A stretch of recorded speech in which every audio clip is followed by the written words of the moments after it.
Okay, friends.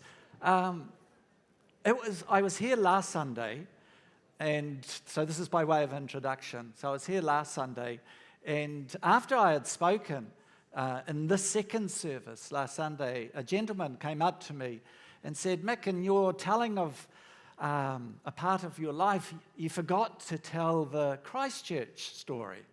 And I said to him, what story is that? And he had it down, exactly, actually. And I said, I thought I'd shared this here, but maybe that was a long time ago, I don't know. And so we had that chat. And then we got to the evening service last Sunday, and I got talking to someone at the end of the service who self-defines themselves as not a Christian. And it was great that that person was here. And so we got to talking, and he opened up his life quite bravely to me. And I said to him at one point, you can talk to Jesus about these things. And he looked at me quizzically, and he says, well, how did you get to know Jesus? Which then gave me an opportunity for me to tell the Christchurch story, you see. So I did, and he was quite fascinated by that. And so I'm going to tell this story, well-known story that I've told 1,000 times. So if I have shared it with you, and I don't know if I have, still look interested, okay? So I'm not too sure, but I think I have. But it's a good entree into really what I want to do this morning. And it goes like this. So there was a period in my life where I had hair, gorgeous hair, enviable hair, and hair down to my, yes? You should put a picture of your hair over there. A photo of you with your hair on. I haven't got a photo with my hair on. I wish I did. But let me tell the story. And it goes... And it goes like this. So I had this gorgeous, wavy, brown hair, honestly, I tell not a lie. And but I never washed it. And so it got matted. That's why you don't want to see it. It got matted, and I had this scraggy beard. And there was a time in my life, I was dealing Class A drugs, and I had clothes that were filthy as they could walk without me being in them. I had barefooted, I just traveled barefooted, and I had a dog called Poet. So I'm setting the scene. Have you heard this story? And then hitchhiked from the North Island to Christchurch. And I just became a rough sleeper. I just basically slept anywhere. So I slept under bridges, I slept gate crashed at people's houses.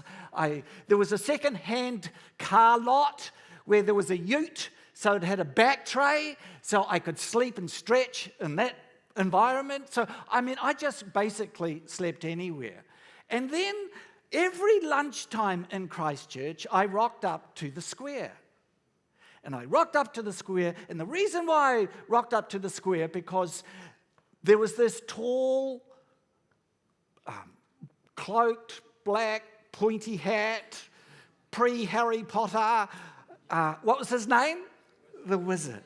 And this wizard would stand in the square trying to spellbound the people with his incantations on life. Do you know what I mean?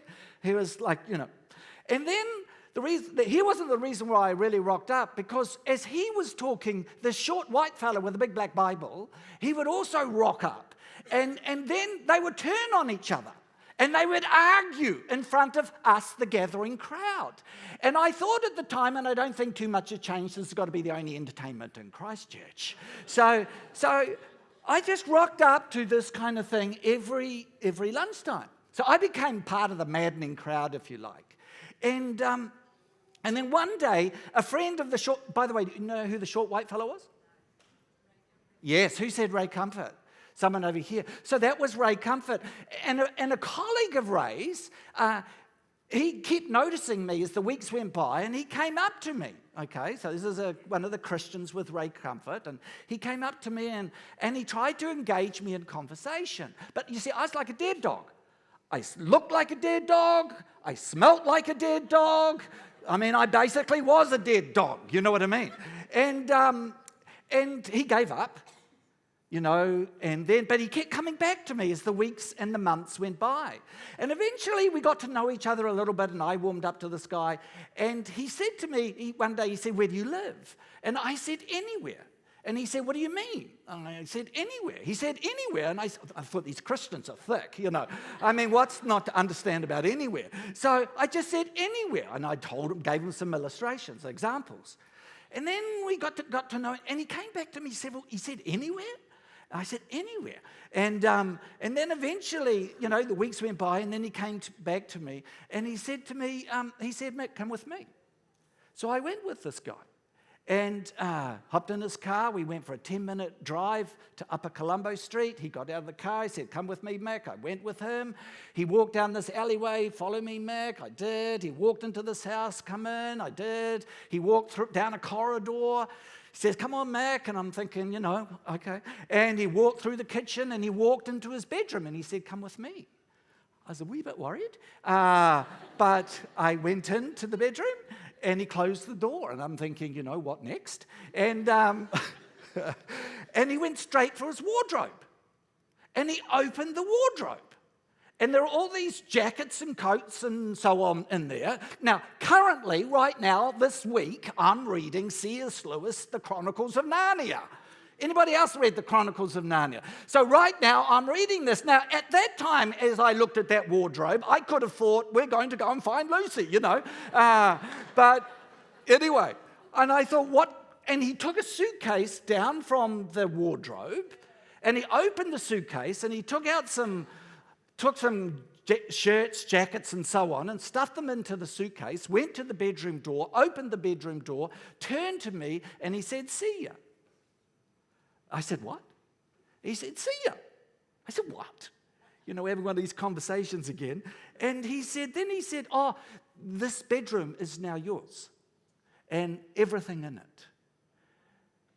He said, "I've had the rent paid up for months in advance, and there's another bloke who lives in this house, and his name is Bruce, and he's a bus driver, but this is yours." And he left. And I never saw him again for years. And he gave me, quite literally, his bedroom and everything in it. And I stood there and looked at all of the stuff that, yes, I just scored, a lot of stuff in the bedroom. And there was a coffee table right next to the bed. And on the coffee table, there was a Bible. And I thought to myself, who's not to want to read the Bible after an incredible demonstration of love? So I picked up this ancient text, and I saw another demonstration of love. More specifically, I heard an announcement. Isn't that strange? You pick up this book, the Bible, and I just didn't read something, I heard an announcement. And the announcement that I heard was the gospel. I heard the gospel. Now, here's my first question this morning. What then is the gospel? I'm getting this Labour crowd look at me. What is the gospel? Tell the person next to you. Have that chat. What is the gospel? Go to it.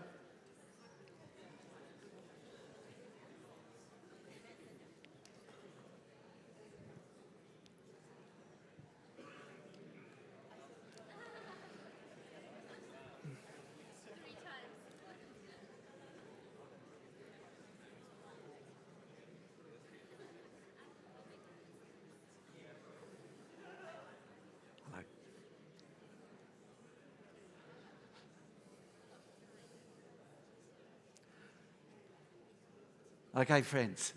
Now, I don't know what you just said, if you did say anything. If you do a Google hit on what is the gospel, I think within 20, there's so much confusion about the gospel. Would you agree with me there? There's a lot of confusion. If you ask most people in our churches, most people would say something like this. They would say the gospel is, a connection with God through Jesus Christ, such that you are forgiven and you get to enjoy transformation. You become a beautiful person, and you have a quality of life before you die, and then it doesn't even stop there, that after you die, you also get a quality of life. And most people would say that is the gospel. That is not the gospel. That is the fruit of the gospel. Say to the person next to you, that is the fruit. That is the fruit of the gospel. So it begs the question, what then is the gospel? What is it? Now, the gospel basically goes like this. The gospel is the return of the king.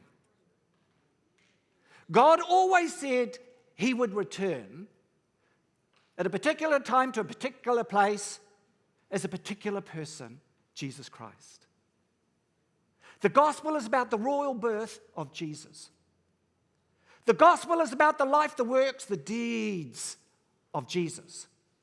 The gospel is about the coronation of the king in the crucifixion, where, like all good kings, this king took on the real enemies. He took on the enemy of sin, which distorts, belittles, and demeans us. And he took on the enemy of death that quite literally stops us. The gospel is about the triumph of the king in the resurrection. The gospel is about Jesus, Messiah, King, full stop. That is the gospel. The gospel is not about you. The gospel is about Jesus. The gospel is not about what happens to you. The gospel is about what happened to Jesus. Don't put yourself in the center of the circle. Jesus is in the center of the circle. The gospel is about him, but he invites you into the circle. And the fruit of the gospel, refreshing forgiveness, life change. I'm a different person. And that I will live with him here on earth when there is a new heaven and a new earth forever after I die. What a gift. But the gospel is king. It says in Mark chapter 1, verse 1, this is the beginning of the gospel about Jesus. It says in Romans chapter 1, verse 3, the gospel of his son. It says in 2 Timothy 2:8, it says, and remember the king according to my gospel. The gospel is about King Jesus. That's what I heard.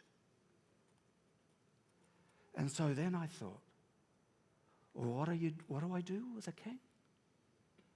Well, I get on bended knee and I bow before King.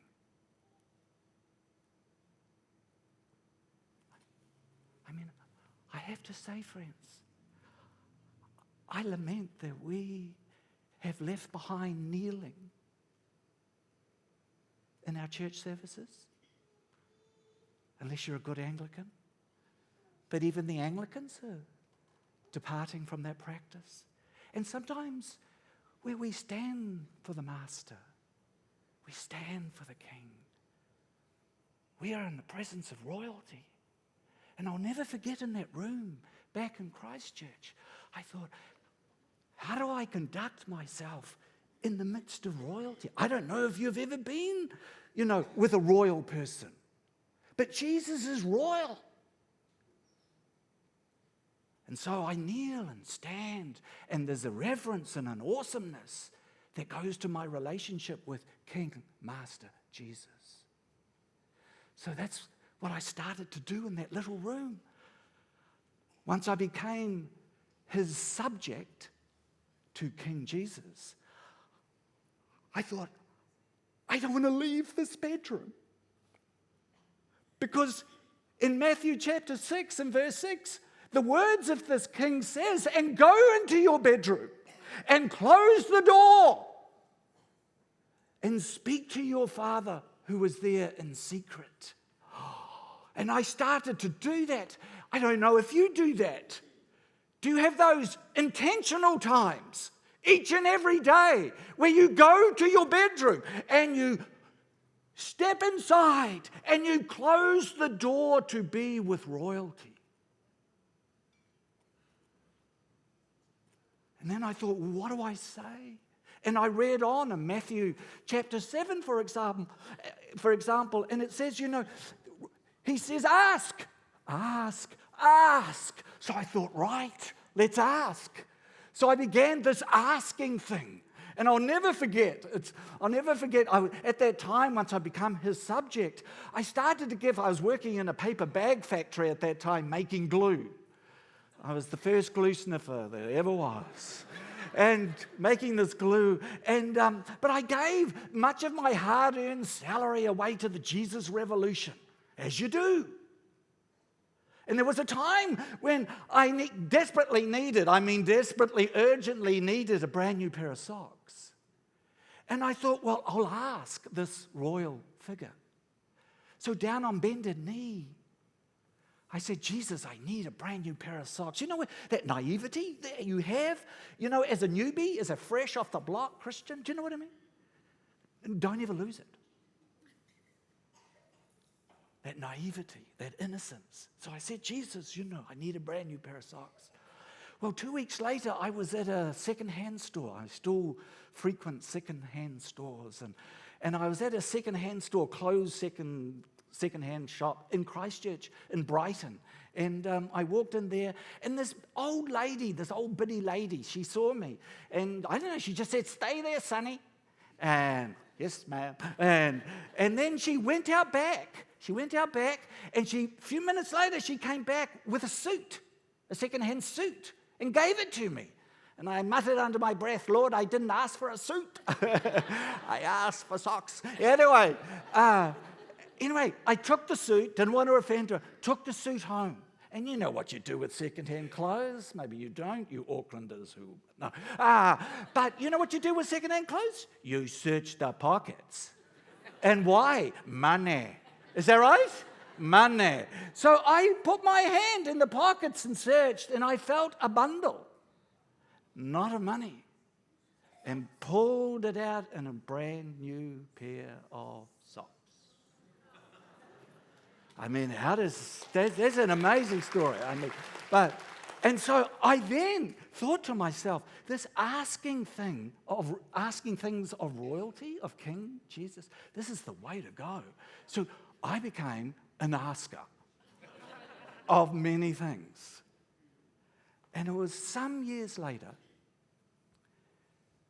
I realized I'd fallen into a trap in my prayer life.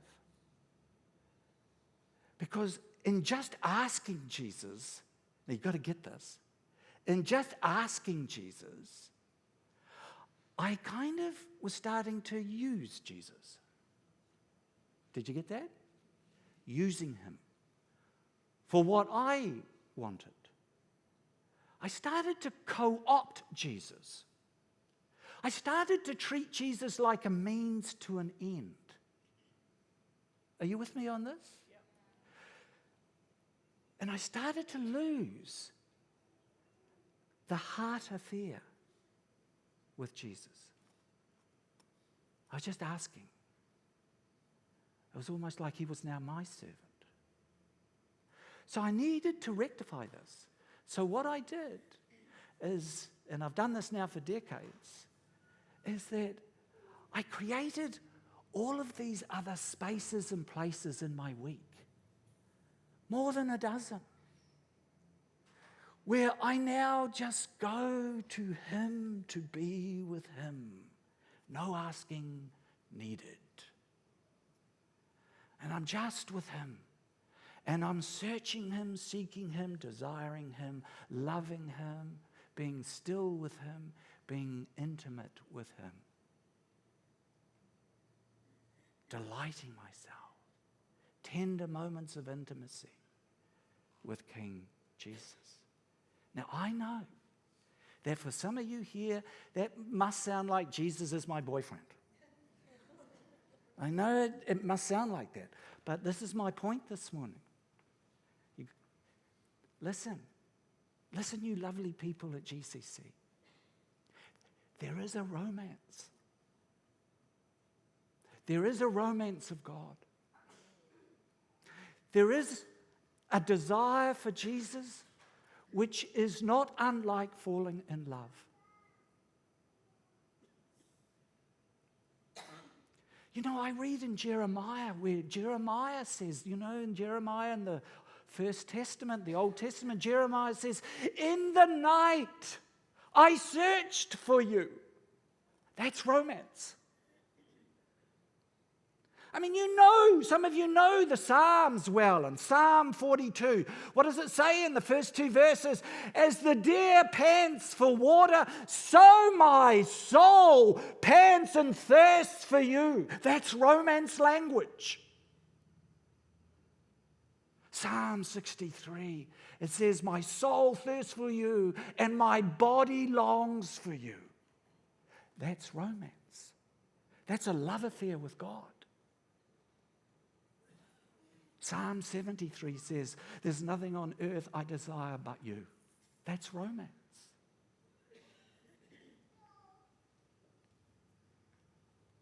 So what I shared last Sunday when I was here, and I used the metaphor, if you like, of running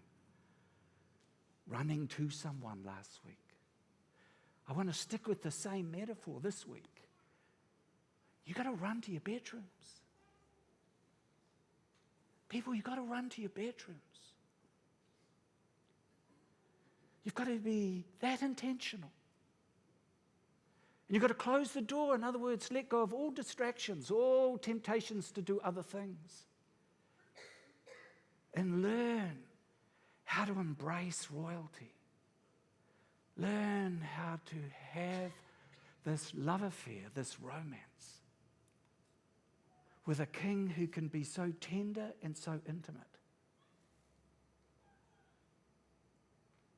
See, how many will run to the bedroom this Labour weekend? What is your relationship like with your bedroom? And I'm meaning in the sense that King Jesus uses the meaning of bowing before him, talking with him, being loved and loving, being known and know. I mean, is your discipleship marked by that running to your bedroom? Because do you know there's some research that has been done? On average, pastors pray 5 minutes a day. That is shocking. That is the sin of prayerlessness. And it is a sin. Is that right? Do you know, in terms of not pastors, but the rest of us, some research says that we do 7 times more hours per week on screens, on TV, than with royalty, King Jesus. Oh! How can we greet the King with the dregs of our day, where we give him a few rush minutes in the morning and maybe in the evening?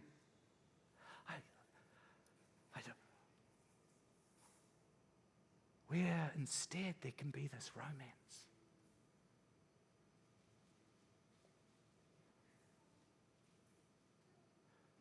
So I'll have to finish. I want to tell a story. It's not a true story, but there's truth in the story. And it goes like this. There were 2 monks, older monk and younger monk. And they came across a stretch of water. And the younger monk, who had a lot to learn, said to the older monk, "Master, how can I experience more of God?" And with that, the older monk, who was bigger and heavier, he grabbed the younger monk and thrust him into the water, pushed him into the water, and then put his big foot on top of him and started to count. 1, 2, 3, 4, 5, 6, 7, 8, 9, 10. He lifted his foot off. This younger monk came screaming out of the water, panting for air. Then he grabbed him again and pushed him in and put his foot in. 23, 24, 25, 26, 27. Lifted his foot. He came screaming out of the water again. You know, just absolutely pushed him back and down again. And 56, 57, 58, 59, and so on. And then lifted, and he came, And then the older monk said, when you pant and gasp for God, like you are panting and gasping for air, oh, you'll experience more. You'll experience more. More, and there is more. There is more. There is more. I love it. I love going to my bedroom and closing the door and having these other times where it's just about Him, desiring, embracing intimate, tender times with King. There is a prayerlessness that is, it's in our churches. And listen, people, prayer is not something that you do. Prayer is someone you are with, and it's beautiful, and it's great, and it's good. Oh, it does the soul and the heart. Oh, it's so good. Run to your bedrooms. Please run to King Jesus. Amen? Could we all stand?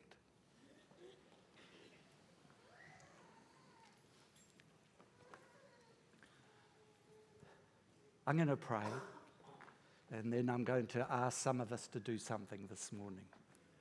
Let me pray. So, our God, this morning we are running towards you. We are running towards royalty. And we are your subjects. And you are King.